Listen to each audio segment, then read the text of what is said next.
नमस्कार श्रोताओं। बायोलॉजी की दुनिया बहुत विशाल है और आज हम इसके एक बेहद अहम हिस्से प्लांट किंगडम पर एक गहरी नजर डालेंगे। हाँ बिल्कुल। ये चैप्टर पौधों की पूरी कहानी समझने की नींव है। बिल्कुल, ये चैप्टर पौधों की अविश्वसनीय विविधता और उनके क्लासिफिकेशन को समझने के लिए बहुत ज़रूरी है, खासकर नीट जैसी परीक्षाओं की तैयारी करने वालों के लिए। हाँ, तो हम एनसीईआरटी को ही अपना गाइड मानकर चलेंगे। हाँ, और कोशिश रहेगी कि इसे सरल और रोचक बनाया जाए। हाँ, हमारा मिशन है एल्जे जैसे मतलब सिंपल पौधों से लेकर जो विकसित एंजियोस्पर्म्स हैं वहां तक के सफर को समझना, क्लासिफिकेशन क्यों और कैसे बदला और हर ग्रुप की क्या खासियत है। बिल्कुल, और ये सब एनसीईआरटी के दायरे में ही रहेगा। हम क्लासिफिकेशन का आधार, हर ग्रुप के खास फीचर्स, उनके रिप्रोडक्शन के तरीके और लाइफ साइकिल्स, इन सब पर फोकस करेंगे। एसेंशियली पौधों के एवोल्यूशन की कहानी एनसीईआरटी के लेंस से। एग्जैक्टली। तो फिर देर किस बात की, चलिए शुरू करते हैं प्लांट किंगडम की इस यात्रा को। सबसे पहले यही समझते हैं कि इतने सारे पौधों को क्लासिफाई करने की जरूरत क्यों पड़ी और वैज्ञानिकों ने इसके लिए क्या आधार अपनाए। देखिए, क्लासिफिकेशन का मकसद है विविधता को समझना और जीवों के बीच रिलेशनशिप्स पता लगाना। विट्टिकर का 1969 का 5 किंगडम क्लासिफिकेशन तो याद ही होगा। Monera, protista, fungi, animalia प्लांटाई। हाँ, वो तो बेसिक है। पर समय के साथ प्लांटी की डेफिनेशन भी रिफाइन हुई है। जैसे फंजाई और सेल वॉल वाले मोनेरा और प्रोटिस्टा मेंबर्स, इनको प्लांटे से हटा दिया गया। अच्छा। यहाँ तक कि साइनोबैक्टीरिया, जिन्हें पहले ब्लू ग्रीन एल्गी कहते थे, वो अब एल्गी नहीं माने जाते। अच्छा, मतलब जैसे जैसे हमारी समझ बढ़ी, क्लासिफिकेशन के तरीके भी बदले होंगे फिर। एग्जैक्टली, बिल्कुल। शुरुआत हुई आर्टिफिशियल सिस्टम से, जैसे लिनेयस का सिस्टम। ये कुछ ही आसानी से दिखने वाले मॉर्फोलॉजिकल कैरेक्टर्स पर आधारित थे, जैसे पत्तों का नंबर, शेप, रंग या फिर एंड्रेशियम का स्ट्रक्चर। अच्छा। इनकी दिक्कत ये थी कि ये सिर्फ कुछ लक्षणों पर फोकस करने के कारण क्लोजली रिलेटेड स्पीशीज को भी अलग कर देते थे। ओहो। और इन्होंने वेजिटेटिव कैरेक्टर्स, जो एनवायरनमेंट से ज्यादा प्रभावित होते हैं, और सेक्सुअल कैरेक्टर्स, दोनों को बराबर इंपॉर्टेंस दी, जो साइंटिफिकली सही नहीं था। हाँ, ये तो गड़बड़ है। तो इन आर्टिफिशियल सिस्टम्स की कमियों को दूर करने के लिए फिर क्या आया? फिर आए नेचुरल क्लासिफिकेशन सिस्टम्स, जैसे बेंथम और हुकर का सिस्टम फ्लावरिंग प्लांट्स के लिए। हाँ, सुना है इसके बारे में। ये पौधों के बीच नेचुरल अफिनिटीज, यानी उनकी कुदरती समानताओं पर आधारित थे। इन्होंने सिर्फ बाहरी नहीं बल्कि इंटरनल फीचर्स को भी देखा। इंटरनल फीचर्स जैसे अल्ट्रास्ट्रक्चर, एनाटॉमी, एम्ब्रियोलॉजी और फाइटोकेमिस्ट्री, इन सब को ध्यान में रखा। तो ये ज्यादा नेचुरल ग्रुपिंग थी। समझ गया। और आजकल कौन सा अप्रोच सबसे ज्यादा वैलिड माना जाता है? आजकल फाइलोजेनेटिक क्लासिफिकेशन सिस्टम्स सबसे ज्यादा मान्य है। फाइलोजेनेटिक मतलब एवोल्यूशन से जुड़ा हुआ? हाँ बिल्कुल, ये एवोल्यूशनरी रिलेशनशिप्स पर आधारित है।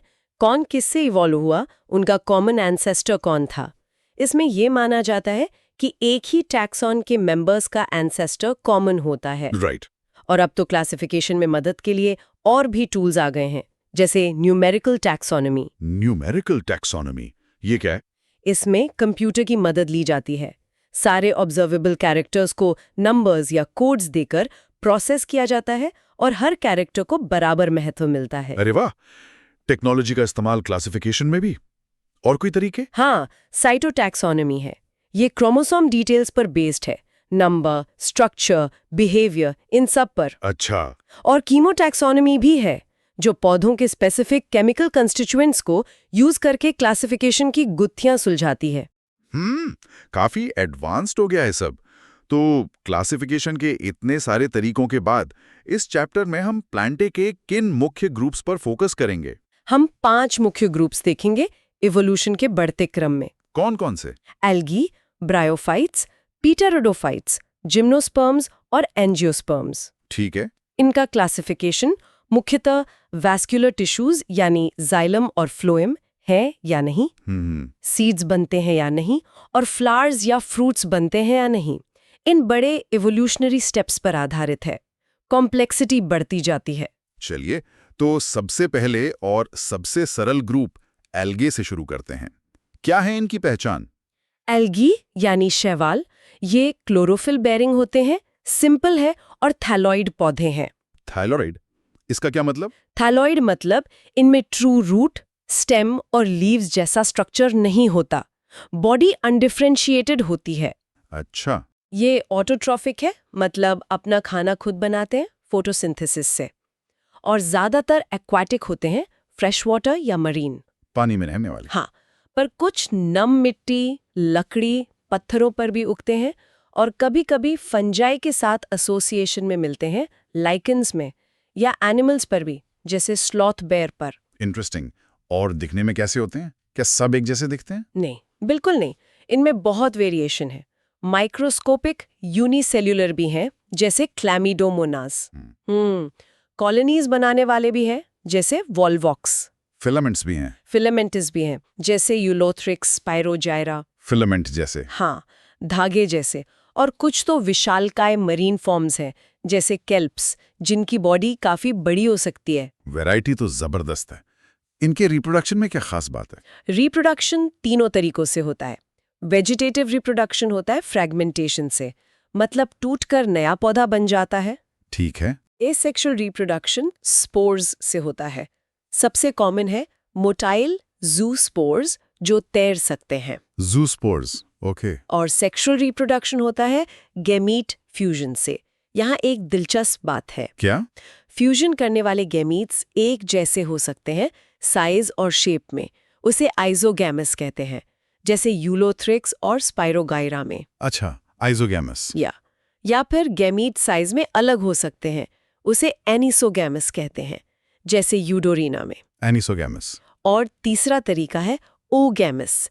इसमें एक बड़ा नॉन मोटाइल फीमेल गैमीट होता है और एक छोटा मोटाइल मेल गैमीट होता है, जैसे वॉल्वॉक्स फ्यूकस में। ओगैमस, समझ गया। आइजोगैमस, एनिसोगैमस, ओगैमस। अच्छा, ये दिखने में भले ही सिंपल हो, पर क्या इनका कोई प्रैक्टिकल इंपॉर्टेंस भी है? अरे हाँ, बहुत ज्यादा। आप सोचिए, पृथ्वी का लगभग आधा कार्बन डाइऑक्साइड फिक्सेशन यही एल्गी करते हैं फोटोसिंथेसिस से। आधा CO2 फिक्सेशन। वाओ। हाँ, और ये अपने एनवायरनमेंट में डिसॉल्व्ड ऑक्सीजन बढ़ाते हैं। एक्वाटिक फूड चेन्स के ये प्राइमरी प्रोड्यूसर्स हैं, मतलब जलीय जीवन इन पर निर्भर है। बेसिक फूड सोर्स हैं एक्वाटिक लाइफ का। बिल्कुल, और कई स्पीशीज खाई भी जाती हैं, जैसे पोरफायरा, लेमिनारिया, सारगैसम। खाने में भी इस्तेमाल होते हैं। हाँ, और इनसे हाइड्रोकोलॉइड्स मिलते हैं, वाटर होल्डिंग सब्सटेंसेस, जैसे ब्राउन एल्गी से एल्जिन और रेड एल्गी से कैरेजीन। ये कमर्शियली इंपॉर्टेंट है। हाइड्रोकोलॉइड्स, अच्छा। अगर भी मिलता है जेलिडियम और ग्रेसिलेरिया से, जो लैब्स में कल्चर मीडियम की तरह यूज होता है, और आइसक्रीम और जेलीज में भी। हाँ, अगार के बारे में सुना है। और क्लोरेला जैसा यूनिसेल्युलर एल्गा, वो प्रोटीन रिच होता है, तो स्पेस ट्रैवलर्स उसे फूड सप्लीमेंट के रूप में यूज करते हैं। स्पेस ट्रैवलर्स भी कमाल है। नीट के लिए ये इकोनॉमिक इंपॉर्टेंस वाले एग्जांपल्स याद रखना जरूरी होगा फिर। बिल्कुल, एग्जाम्पल्स बेस्ड क्वेश्चंस आते हैं। तो इतने सारे काम, एल्गी को किन मेन क्लासेस में बांटा गया है? 3 मुख्य क्लासेस हैं, उनके पिगमेंट और स्टोर्ड फूड के आधार पर। कौन सी? क्लोरोफाइसे यानी ग्रीन एल्गे, फायोफाइसे यानी ब्राउन एल्गी, और रोडोफाइसे यानी रेड एल्गे। अच्छा, ग्रीन, ब्राउन, रेड। जी, संक्षेप में इन तीनों की खासियत बता सकती हैं? जरूर। देखिए, क्लोरोफाइसे यानी ग्रीन एल्गी, इनमें क्लोरोफिल ए और बी मुख्य पिगमेंट्स हैं। इसी से ये ग्रास ग्रीन दिखते हैं। फूड स्टार्च के रूप में स्टोर होता है पायरोनॉइड्स के अंदर। सेल वॉल सेल्यूलोज की बनी होती है। एग्जाम्पल्स हैं क्लैमिडोमोनास, वॉल्वॉक्स, स्पाइरोजाइरा, चारा। ठीक है, ग्रीन एल्गी। अब ब्राउन एल्गी। फायोफाइसे यानी ब्राउन एल्गी, ये ज्यादातर मरीन होते हैं, समुद्र में मिलते हैं। इनमें क्लोरोफिल ए, सी और फ्यूकोजैंथिन पिगमेंट होता है। फ्यूकोजैंथिन की वजह से इनका ब्राउन कलर आता है। अच्छा, फ्यूकोजैंथिन। फूड लैमिनारिन और मैनिटॉल के रूप में स्टोर होता है। सेल वॉल सेल्यूलोज और एल्जिन की बनी होती है। एल्जिन हुई हाइड्रोकोलॉइड है। Examples Ectocarpus, Laminaria, Sargassum, Fucus. Got it. और रेड एल्गे? रोडोफाइसिए यानी रेड एल्गी। इनमें red pigment R phycoerythrin dominant होता है। R phycoerythrin. हाँ, ये भी ज्यादातर मरीन है, खासकर गर्म समुद्रों में मिलते हैं और काफी गहराई में भी मिल सकते हैं। फूड फ्लोरिडियन स्टार्च के रूप में स्टोर होता है, जो स्ट्रक्चर में एमिलोपेक्टिन और ग्लाइकोजन जैसा होता है। अच्छा। सेल वॉल में सेलुलोज, पेक्टिन और पॉलीसल्फेट एस्टर्स होते हैं। और एक खास बात, इनमें मोटाइल स्टेजेस नहीं होती, न स्पोर्स न गैमीट्स। कोई भी मोटाइल स्टेज नहीं। इंटरेस्टिंग। एग्जांपल्स? एग्जाम्पल्स हैं पॉलीसाइफोनिया, पोरफायरा, ग्रेसिलेरिया, जेलिडियम। याद है, ग्रेसिलेरिया और जेलिडियम से अगार मिलता है। हाँ हाँ बिल्कुल। एनसीईआरटी की टेबल 3.1 इन तीनों क्लासेस के कंपैरिजन के लिए देखनी चाहिए फिर। हाँ, वो रिवीजन के लिए बहुत अच्छी है। Pigments, stored food, cell wall, flagella, habitat सब कंपेयर किया है। ठीक है, तो एल्गी के बाद आते हैं ब्रायोफाइट्स। इनमें लिवरवर्ट्स और मॉसेस शामिल हैं। इन्हें amphibians of the plant kingdom कहा जाता है। ऐसा क्यों? हाँ, ये बहुत कॉमन क्वेश्चन है। इन्हें एम्फिबियंस इसलिए कहते हैं क्योंकि ये पौधे रहते तो जमीन पर है, सॉइल में, लेकिन सेक्सुअल रिप्रोडक्शन के लिए पानी पर निर्भर करते हैं। जैसे एम्फिबियंस जमीन पर रहते पर अंडे पानी में देते हैं। बिल्कुल वही एनालॉजी है। ये आमतौर पर नम, छायादार जगहों पर रुकते हैं। इनका इकोलॉजिकल इंपॉर्टेंस भी है। ये चट्टानों पर सबसे पहले उगने वाले पौधों में से हैं, मतलब पाइनियर स्पीशीज हैं, और सॉइल फॉर्मेशन में मदद करते हैं। अच्छा, स्ट्रक्चर के हिसाब से ये एल्गी से कितने अलग हैं? इनकी प्लांट बॉडी एल्गी से ज्यादा डिफरेंशिएटेड होती है। हालांकि ट्रू रूट, स्टेम, लीव्स इनमें भी नहीं होते।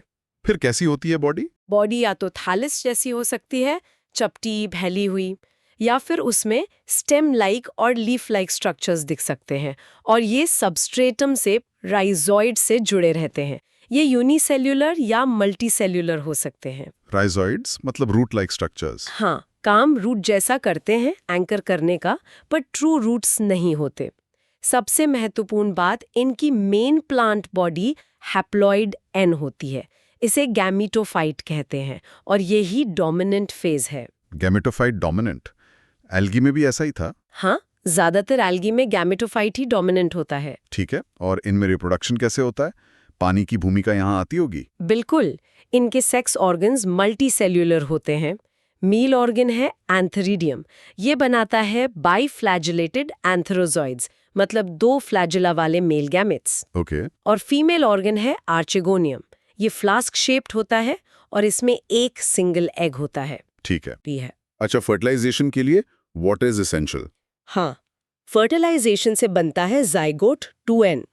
अब यहाँ एक ट्विस्ट है। ये जाइगोट तुरंत मियोसिस नहीं करता। तो क्या करता है? ये डेवलप होकर एक मल्टी सेल्यूलर बॉडी बनाता है, जिसे स्पोरोफाइट कहते हैं।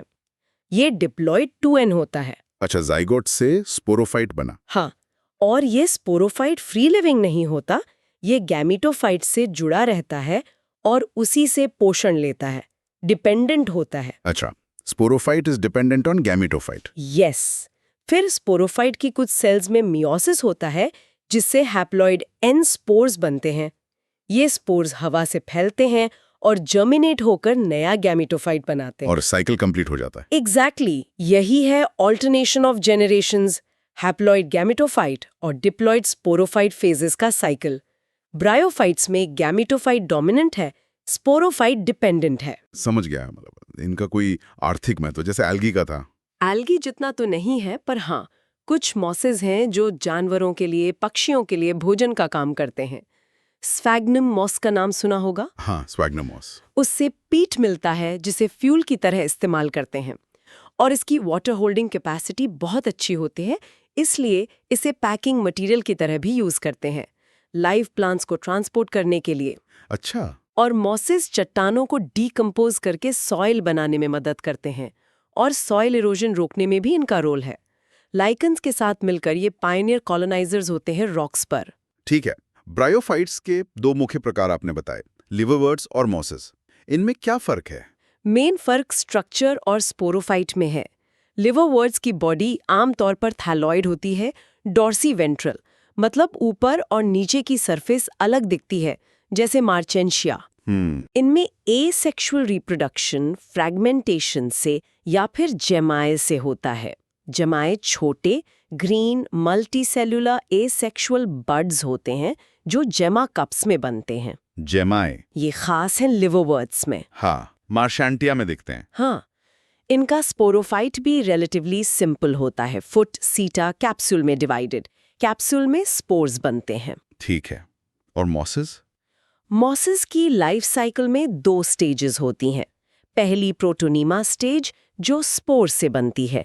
ये क्रीपिंग, ग्रीन, ब्रांच्ड, फिलामेंटस होती है। Protonema stage. हाँ, फिर इसी प्रोटोनीमा से डेवलप होती है दूसरी स्टेज, लीफी स्टेज। ये अपराइट होती है, इसमें स्टेम लाइक एक्सिस और spirally arranged leaf like structures होते हैं। सेक्स ऑर्गन्स इसी लीफी स्टेज पर बनते हैं। अच्छा, 2 स्टेजेस हैं मॉसेस में। हाँ, और मॉसिस का स्पोरोफाइट लिवरवर्थ से ज्यादा एलैबोरेट होता है। फुट, सीटा, कैप्सूल सब होता है और इनमें स्पोर डिस्पर्सल का मैकेनिज्म भी काफी विकसित होता है। एग्जाम्पल्स हैं फुनेरिया, पॉलिट्रिचम, स्फैग्नम। ओके, तो लिवरवर्ट्स और मॉसेस में ये मुख्य अंतर हैं। तो ब्रायोफाइट्स ने जमीन पर कदम रखा पर पानी पर निर्भरता बनी रही। अगला कदम क्या था एवोल्यूशन में? अब टेरिडोफाइट्स की बात करते हैं। सही पकड़ा। टेरिडोफाइट्स, जिनमें फर्न्स और हॉर्स टेल्स आते हैं, ये एवोल्यूशन की कहानी में बहुत अहम है। क्यों? क्या खास बात है इनमें? ये पहले टेरेस्ट्रियल प्लांट्स हैं जिनमें वैस्कुलर टिश्यूज, जाइलम और फ्लोएम विकसित हुए। हाँ, ये तो बड़ा स्टेप है। First terrestrial plants with vascular tissues. बिल्कुल, ये नीट के लिए की पॉइंट है। सोचिए, ये पौधों के लिए प्लम्बिंग सिस्टम जैसा है।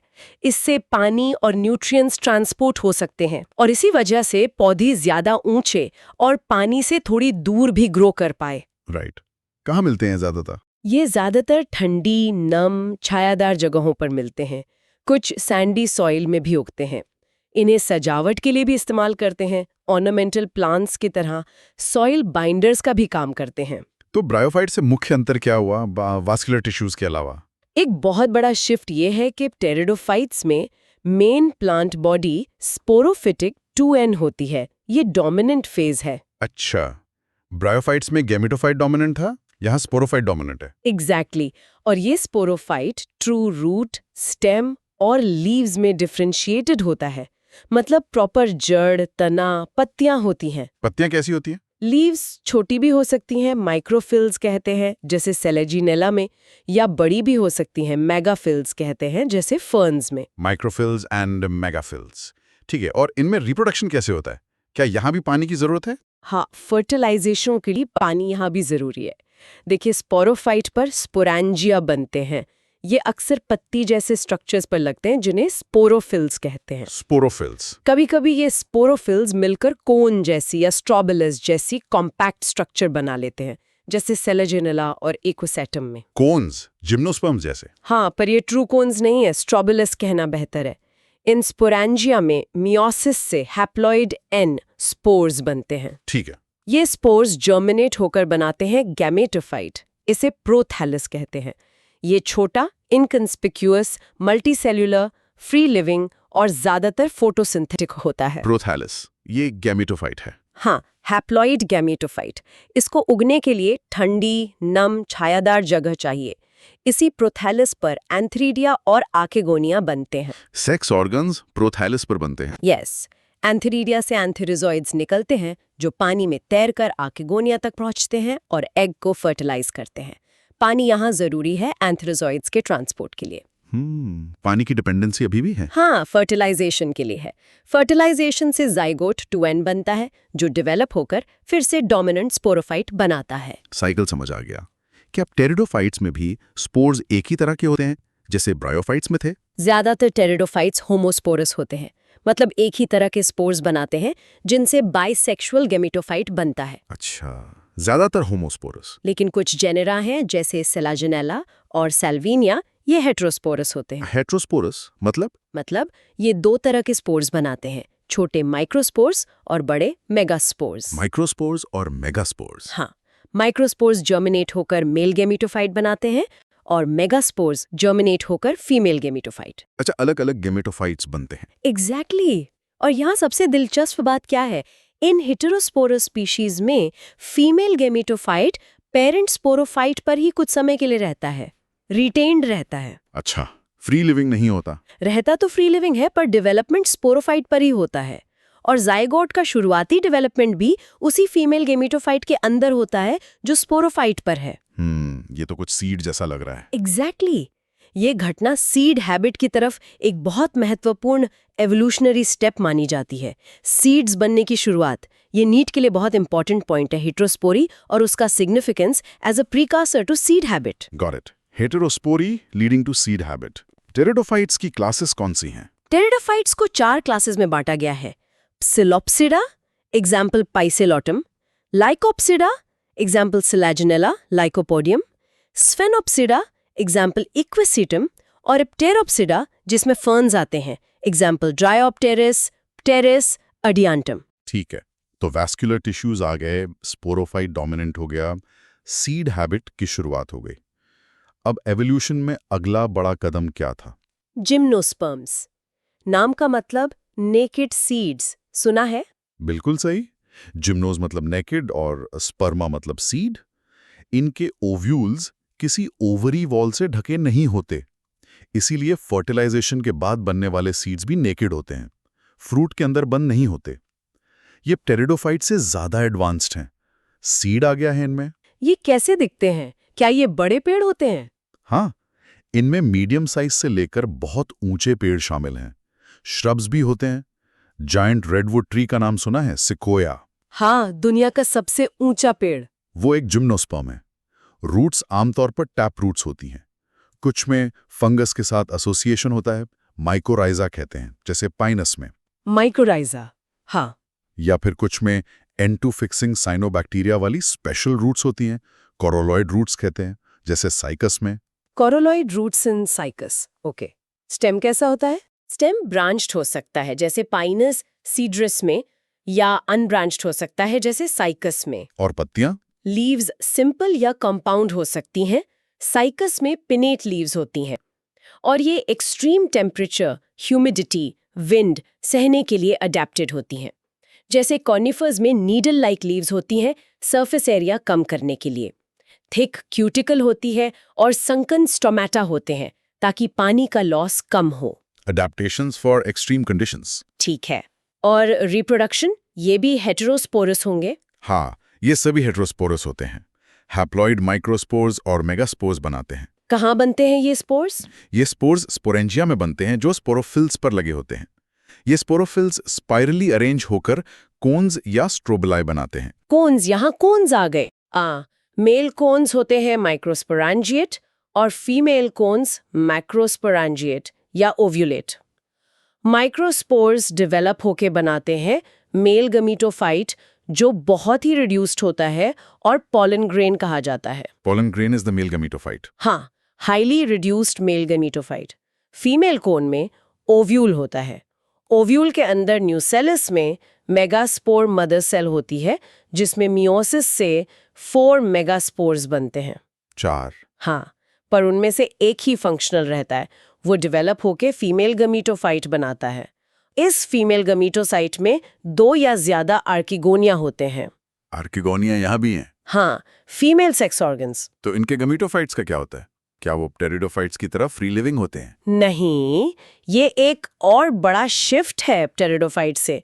जिम्नोस्पर्म्स में मेल और फीमेल गमीटोफाइट्स इंडिपेंडेंट फ्री लिविंग नहीं होते। तो फिर? वे स्पोरांजिया पर लगे स्पोरांजिया के अंदर ही रहते हैं, रिटेन्ड रहते हैं। अच्छा। पूरी तरह डिपेंडेंट। हाँ। पोलन ग्रेन हवा से उड़कर ओव्यूल की माइक्रोपाइल तक पहुंचता है। इसे पॉलिनेशन कहते हैं। Wind pollination? Mostly wind pollination. फिर पोलन ग्रेन से पोलन ट्यूब निकलती है, जो मेल गैमीट्स को फीमेल गैमेटोफाइट के आर्किगोनियम तक ले जाती है। पानी की जरूरत नहीं है फर्टिलाइजेशन के लिए। पानी की डिपेंडेंसी खत्म। हाँ। ये भी बड़ा स्टेप है। बिल्कुल। फर्टिलाइजेशन के बाद जाइगोट से एम्ब्रियो बनता है और ओव्यूल से सीड, और ये सीड नेकेड होता है, ढकावा नहीं। ठीक है। मेल और फीमेल कोन्स एक ही पेड़ पर होते हैं या अलग अलग? दोनों तरह के होते हैं। पाइनस में एक ही पेड़ पर होते हैं, उसे मोनोइशियस कहते हैं। साइकस में मेल कोन्स और फीमेल कोन्स मेगास्पोरोफिल्स अलग अलग पेड़ों पर होते हैं, उसे डायूशियस कहते हैं। एग्जाम्पल्स याद रखने हैं: cycas, Pinus, ginkgo, sequoia, सीड्रस, ephedra. Okay. Gymnosperms के बाद आते हैं सबसे डोमिनेंट और एडवांस्ड प्लांट्स, एंजियोस्पर्म्स, यानी फ्लावरिंग प्लांट्स। इनका जिम्नोस्पर्म से मुख्य अंतर क्या है? 2 बड़े अंतर हैं, जैसा हमने पहले भी टच किया था।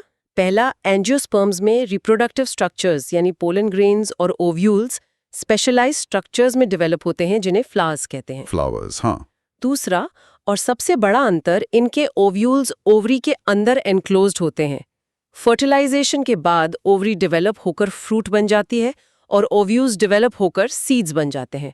तो सीड्स फ्रूट के अंदर एनक्लोज्ड रहते हैं। मतलब इनकी सीड्स नेकेड नहीं बल्कि कवर्ड होते हैं, प्रोटेक्टेड। एग्जैक्टली इसीलिए इन्हें एंजियोस्पर्म्स कवर्ड सीड्स कहते हैं। ये तो हमारे आसपास सबसे ज्यादा दिखने वाले पौधे हैं। बिल्कुल, ये बहुत ही बड़ा और डाइवर्स ग्रुप है, exceptionally large group of plants, और ये लगभग हर हैबिटेट में पाए जाते हैं। साइज में कितना वेरिएशन होता है? जबरदस्त वेरिएशन है।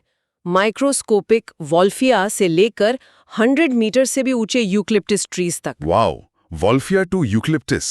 हाँ, और इनका इकोनॉमिक इंपॉर्टेंस तो हम जानते ही हैं। ये हमें फूड, फॉडर, फ्यूल, मेडिसिन्स और अनगिनत दूसरी कमर्शियली इंपॉर्टेंट प्रोडक्ट्स देते हैं। सही बात है। एंजियोस्पर्म्स को किन मेन क्लासेस में बांटा गया है? 2 मेन क्लासेस हैं, डाइकोटिलिडेंस और मोनोकोटिलिडेंस। डाइकॉट्स एंड मोनोकॉट्स, क्या फर्क है इनमें? मेन फर्क कोटिलिडेंस के नंबर पर है। डाइकोटिलिडेंस के सीड्स में 2 कोटिलिडेंस होते हैं।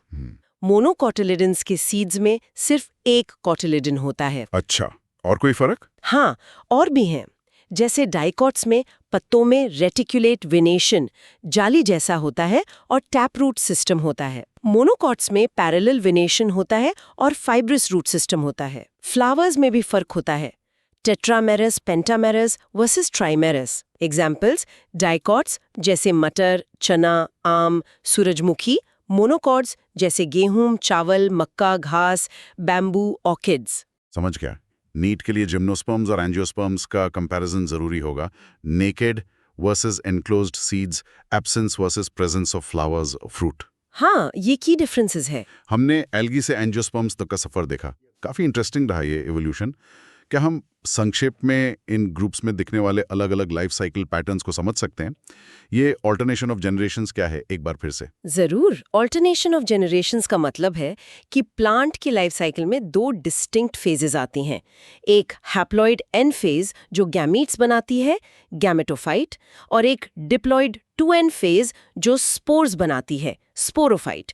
ये दोनों फेजेस एक के बाद एक आती हैं, ऑल्टरनेट करती हैं। ओके, और पैटर्न्स क्या हैं? 3 मुख्य पैटर्न्स हैं, हैप्लॉन्टिक, डिप्लॉन्टिक और हैप्लोडिप्लॉन्टिक। ठीक है, पहला हैप्लॉन्टिक।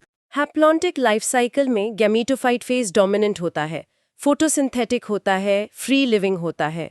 स्पोरोफाइट फेज बहुत ही शॉर्ट लिव्ड होता है, सिर्फ सिंगल सेल जाइगोट 2n से रिप्रेजेंट होता है। जाइगोट में तुरंत मियोसिस हो जाता है और हैप्लॉइड स्पोर्स बन जाते हैं जो फिर से गैमीटोफाइट बना लेते हैं। मतलब लाइफ का ज्यादातर हिस्सा हैप्लॉइड। हाँ, ये ज्यादातर एल्गे में मिलता है, जैसे वॉलवॉक्स, स्पाइरोजीरा, कुछ क्लामिडोमोनास स्पीशीज में। एनोलॉजी, सोचिए, एक बड़ा हैप्लॉइड राजा गैमीटोफाइट जिसका बस एक छोटा डिप्लॉइड दूत जाइगोट आता है, मियोसिस करने और चला जाता है। Interesting analogy. दूसरा pattern, diplontic. Diplontic life cycle में स्पोरोफाइट फेज डोमिनेंट होता है, फोटोसिंथेटिक होता है, इंडिपेंडेंट होता है, मतलब यही मेन प्लांट बॉडी है। गैमीटोफाइट फेज बहुत रिड्यूस्ड होता है, कुछ ही सेल्स का होता है और पोषण के लिए स्पोरोफाइट पर डिपेंड करता है। ये किन में मिलता है? ये सभी सीड बेरिंग प्लांट्स में मिलता है, यानी जिम्नोस्पर्म्स और एंजियोस्पर्म्स में। यहाँ डिप्लॉइड फेज डोमिनेंट है। एनालॉजी, एक शक्तिशाली डिप्लॉइड राजा स्पोरोफाइट जिसके छोटे निर्भर हैप्लॉइड सलाहकार गैमीटोफाइट हैं। अच्छा, जिम्नोस्पर्म्स और एंजियोस्पर्म्स में डिप्लॉन्टिक साइकिल। कोई एल्गा भी है डिप्लॉन्टिक? हाँ, फ्यूकस एल्गा एक एक्सेप्शन है जो डिप्लॉन्टिक लाइफ साइकिल शो करता है। Fucus, okay. और तीसरा pattern, haplodiplontic. Haplodiplontic life cycle में गैमीटोफाइट और स्पोरोफाइट दोनों फेजेस मल्टीसेल्युलर होते हैं और अक्सर फ्री लिविंग भी होते हैं। मतलब दोनों फेजेस सिग्निफिकेंट होती हैं, लेकिन कौन सी फेज ज्यादा डोमिनेंट है ये ग्रुप पर निर्भर करता है। अच्छा, कैसे? जैसे ब्रायोफाइट्स में हमने देखा, gametophyte phase dominant, photosynthetic, free living होता है, जबकि स्पोरोफाइट शॉर्ट लिव्ड और पार्शियली या टोटली डिपेंडेंट होता है गैमीटोफाइट पर। हाँ। और टेरिडोफाइट्स में उल्टा होता है, sporophyte phase dominant, independent, photosynthetic होता है मेन प्लांट बॉडी, जबकि gametophyte prothallus short lived, small पर इंडिपेंडेंट होता है। मतलब दोनों में हैप्लोडिप्लॉन्टिक है पर डोमिनेंस अलग-अलग है। एग्जैक्टली ब्रायोफाइट्स में गेमीटोफाइट डोमिनेंट, टेरिडोफाइट्स में स्पोरोफाइट डोमिनेंट। कुछ एल्गी भी हैप्लोडिप्लॉन्टिक होते हैं, जैसे एक्टोकार्पस, पॉलीसाइफोनिया और केल्प्स। एनालॉजी: दो राज्य, हैप्लॉइड और डिप्लॉइड, जो बारी-बारी से या साथ-साथ चलते हैं, पर एक ज्यादा प्रभावशाली होता है। ये लाइफ साइकिल पैटर्न समझना जरूरी है। तो नीट एस्पिरेंट्स के लिए लाइफ साइकिल से जुड़ा कोई खास tip? NEET exam tip: life cycle patterns और उनके एग्जाम्पल्स याद रखना बहुत जरूरी है। जनरल रूल याद रखें: algae mostly haplontic, gymnosperms and angiosperms diplontic, bryophytes and pteridophytes haplodiplontic. और ये भी याद रखें कि ब्रायोफाइट्स में गैमेटोफाइट डोमिनेंट है, जबकि टेरिडोफाइट्स में स्पोरोफाइट डोमिनेंट है। एक्सेप्शंस जैसे फ्यूकस, डायप्लॉन्टिक एल्गा और एक्टोकार्पस, पॉलीसिफोनिया, हैप्लोडिप्लॉन्टिक एल्गी भी ध्यान में रखें।